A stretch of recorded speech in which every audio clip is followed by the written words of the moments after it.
Segundo dados do IBGE, a taxa de desemprego do Brasil caiu para 8,1% no trimestre encerrado em novembro de 2022. Esse é o menor nível registrado desde abril de 2015, quando estava no mesmo patamar.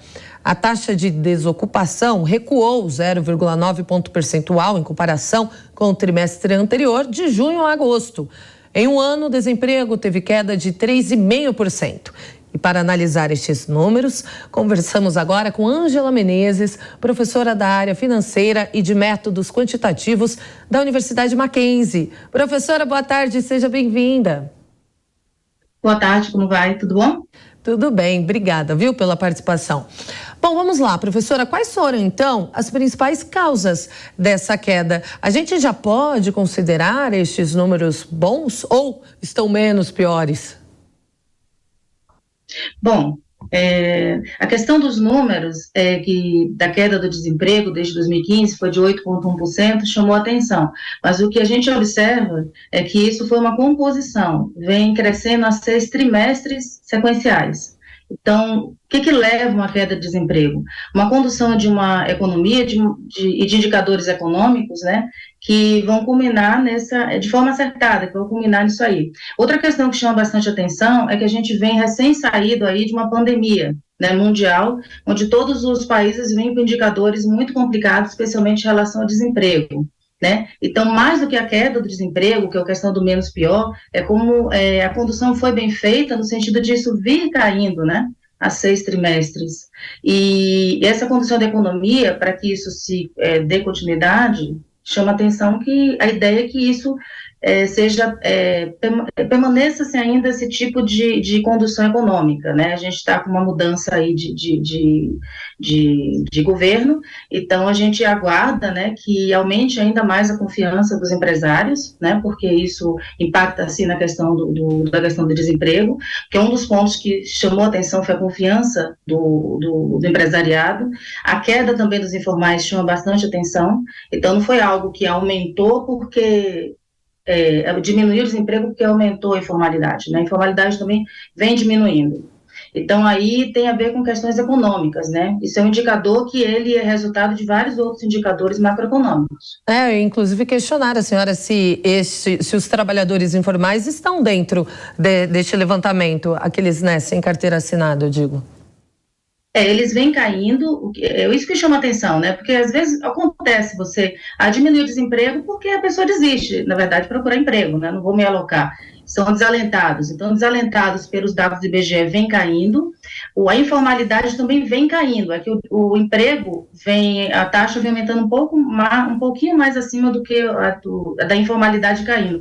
Então, está vendo, na verdade, uma saída. A pessoa deixa de ser informal, né, e vai entrando na questão do emprego. Outra questão que chamou a atenção também nesses dados é que o aumento real, né, do funcionário, quer dizer, quanto na verdade vale, né, o seu salário, também vem acusando um aumento. Até porque a inflação brasileira ela deu uma segurada, né, em relação ao todo, não está uma inflação baixa, mas em relação, sistemicamente, em relação ao que aconteceu no mundo, a inflação brasileira ficou bem controlada. Então, é isso que está chamando a atenção, quer dizer, foram vários pontos, né, isso é uma rede, né, vários pontos dentro da economia que foram sendo amarrados, foram dando sustentação para esse resultado que chegamos até aqui. É claro, a gente quer cada vez melhor, né? Sem dúvida. Professora, a pergunta agora é de Marcelo Suano. Professora, boa tarde, muito obrigado pelos seus esclarecimentos. Eu vou fazer uma pergunta que talvez possa parecer tola, mas quais seriam os pontos de acerto do governo anterior que possam ter levado a esse resultado e como que a senhora avaliaria a política econômica que foi adotada? Porque nós vivemos a pandemia, vivemos o problema da guerra, nós vivemos uma série de circunstâncias extraordinárias. Como que a senhora poderia dizer? Esse resultado decorre destes pontos que foram acertados no governo anterior e como a senhora avaliaria no total a política econômica do governo que saiu? Marcelo, assim, macroeconomia, esses indicadores, eles são uma rede, né? Se a gente fosse até, a gente tem vários tópicos aqui. Eu acho que o principal ponto que eu acredito, a questão do emprego em si, são aqueles indicadores que estimulam o empresário, né, a investir. Porque quem toma o risco é a iniciativa privada. né? Então, se você olhar onde a iniciativa privada ela é mais estimulada, né? E quais são os pontos onde você estimula essa iniciativa privada, aí você identifica essa questão do emprego. Então, assim, eu vou me ater mais a essa linha, que é aquilo que estimula o empresário. Então, primeiro, um ambiente econômico mais equilibrado, né, que te dá mais segurança. Isso aí é muito importante. Segundo, dentro do processo da pandemia, nós vimos vários projetos do governo de sustentação do microempresário, que é aquele que mais emprega, por sinal, né, 80% quase dos empregos formais vêm dos microempresários. Então, a questão das dívidas, Pronam, vários projetos do governo em termos de crédito, mas não é só crédito, né? É uma questão também de você ter políticas fiscais. Você teve uma queda aí do combustível e da questão da energia, que o próprio presidente do Banco Central, ele falou, acho que nessa semana, que nossa inflação estaria em 9% se não fossem essas medidas. Então, são medidas, assim, que eu achei do antigo governo arriscadas do ponto de vista político. Aliás, seu comentário político eu concordo bastante, você acabou de falar aí, foram medidas politicamente até arriscadas, mas economicamente deram certo. Tem que ter essa confluência da política com a economia, né? Ela tem que ter um resultado final. Então, é bastante importante esse contexto. Uma coisa importante também, que chama atenção no governo anterior, e que é claro que a gente, que é de uma área mais técnica, vai comentar, parece meio simples, mas não é, foi uma tendência a um grupo mais técnico, né? Então, medidas mais técnicas, né? Menos políticas até. Então, que sustentaram o empresário, que parece que enxergaram o risco que o empresário se expõe, né? E se esse risco compensa, né? Porque o empresário ele vai colocar na bandeja, né? Ele está com o patrimônio dele em jogo. Isso é um ponto. Quanto à segunda pergunta, é um governo novo, né? A política ainda está sendo desenhada. O ministro Haddad vem ainda, né, mostrando ainda o que veio. A gente tem menos de um mês de governo, é impossível fazer uma análise. A gente torce para que o empresariado continue nesse novo governo, né, principalmente eles, com crédito, com confiança quanto a isso aí, né, porque não adianta você fazer todo o movimento político, você criar projetos e o empresariado não sentir a segurança de ir em frente, né? Então, o que acontece? Ele retrai o investimento dele. E vamos pensar também nos investidores de fora, né? Quer dizer, estamos com algo interessante para o investidor de fora, né? Então, a iniciativa privada, ela tem essa questão de confiança. Então, eu acho que o principal desafio, eu acredito, ao próximo governo, é mostrar o que veio e reforçar essa confiança do empresariado em si, né? Porque ele é o ponto inicial do emprego. É ele que é o dono, né? Pois é, professora. Vocês especialistas acreditam que a tendência é que essa taxa de desemprego continue caindo ou ainda não dá para prever?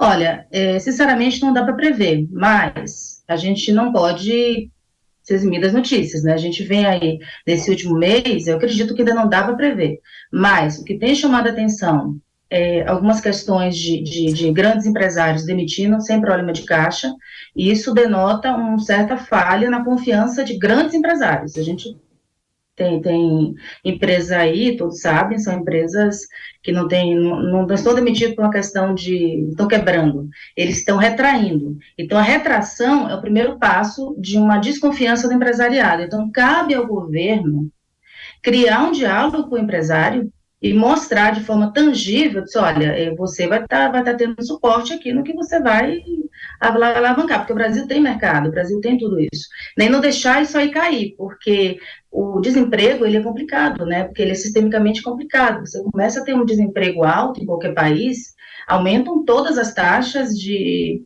pobreza, de capacidade de consumo, de violência, né? Então, a gente toma bastante cuidado com essas taxas. Se mantiver o que está, já está ótimo. Agora tem que repor essa confiança. Então, assim, previsão é muito difícil, mas nós estamos vendo aí, nos últimos 20 dias do governo, empresas demitindo. Não é problema de caixa, é confiança. Então, ainda está numa fase inicial boa, né? Não há uma quebra, uma confiança. Então, vamos reconquistar essa confiança. Eu acho que talvez seja o principal, no meu ver, o principal desafio do governo, do ministro Haddad, né? Criar esse diálogo e demonstrar para esse empresariado que vale a pena, na verdade, né? Porque se atrair vai ser bem complicado. Tá certo. Marcelo Suano, mais uma pergunta. Gostaria de fazer assim, primeiro, professora, eu vou procurar a senhora na sua sala para assistir às suas aulas. A senhora fala com uma leveza e uma clareza que é espetacular. E eu teria uma pergunta voltada para uma questão da infraestrutura. A senhora acredita que as políticas que vão ser adotadas agora para dinamizar a questão da infraestrutura, investindo especialmente no nosso modal viário, rodovias e ferrovias, isso pode garantir uma taxa de desemprego baixo, aumentar o emprego? E qual seria o teto? Porque, queira ou não queira, acabariam sendo obras que teria o Estado como principal agente, porque os recursos sairiam do Estado. A senhora acredita que isso produziria um bom resultado e qual o limite que a senhora imagina para este tipo de procedimento? Olha, Marcelo, obrigada. Espero lhe convidar para minhas aulas, mas obrigada pelo elogio. É o seguinte, a questão do modal, o Brasil é um país continental, né? Então, a gente já tem uma dificuldade de retomar a economia como os países menores, por exemplo, Coreia do Sul, que são países pequenos. Nós somos um país grande, então a gente só tem que... Nosso modelo de equilíbrio, né, seria os Estados Unidos, por exemplo, né, que é um país que tem dimensões continentais. O que acontece? A gente não houve estímulo na parte de logística do Brasil. Então, dentro da estrutura de custo, de quanto você paga pelo alimento, pela luz, por tudo, né, de uma certa forma, indiretamente, vai estar incluída essa questão de quanto é caro a questão logística do Brasil, pela falta de investimento passado. De novo, é uma atitude, você investir na parte logística, politicamente, não parece tão rápido, é bem devagar, né? É algo a perder a longo prazo, daqui a 10, 15 anos. Então, esse processo que já começou, eu espero que não pare, que estimule cada vez mais, porque vai diminuir o custo de produção. Quando você diminui esse custo de produção, de transporte, isso vai entrar de qualquer maneira no preço, ele dinamiza a economia de forma sistêmica. Tá? Já passou do tempo, o Brasil já está atrasado do ponto de vista de logística, o Brasil é hiper atrasado, porque um país de dimensão continental que nós temos, a nossa logística é de um nível realmente assim, horrível, é horrível, uma das piores situações que nós temos. Então, eu espero que esse governo ele continue. Agora, vai ter que ser um investimento que o governo vai estar sempre envolvido? Sim, esses grandes investimentos em energia, logística, hidrelétrica, os governos estão envolvidos, né, Marcelo? Não tem como, né? Você pode trazer com outros modelos, como o ministro Tarcísio, né, foi propondo outros modelos aí, trazendo até empresariado para contribuir, mas são investimentos de valores muito altos, o investimento mesmo, né? Então, o governo vai ter que estar presente. E, de novo, né, é uma continuidade, né, como um todo, né? É o que você falou, não é uma guerra, né? Numa guerra, né? Política não pode ser uma guerra contra o governo anterior. A gente tem que dar continuidade ao que já foi feito. E só para complementar, gente, uma coisa que as pessoas não levam em conta é o processo do desinvestimento. Você investir é um passo perigoso, importante e tem seus riscos. Desinvestir é muito pior. Então, a gente tem que tomar cuidado também que o processo de desinvestimento é uma perda dupla. Né? Você vai voltar atrás do que já foi, né? É bem mais complicado. É muito difícil, por exemplo, uma empresa desinvestir no país. Essa decisão é mais sensível do que a intenção de investir. Por exemplo, para a empresa sair da Argentina, como aconteceu agora, é uma decisão de alta, né, entre a presidência e o conselho, muito mais complicado do que a decisão do investimento. Porque desinvestimento é aquilo que você fez e você vai voltar atrás. Então, você vai perder 2 vezes, né? Então, tomar cuidado dessa questão, tá? Deve ser mantido, sim, eu acredito, tudo que a gente iniciou aí no governo passado, porque se fosse para ser errado, a gente não teria com esses indicadores tão positivos, assim, em relação a indicadores mundiais, né? Tá certo. Se fosse errado, a gente teria visto já. Tá certo. Professora Ângela Menezes. Obrigadão, professora. Excelente final de semana para a senhora. Obrigada. Para vocês também. Obrigada. Obrigada.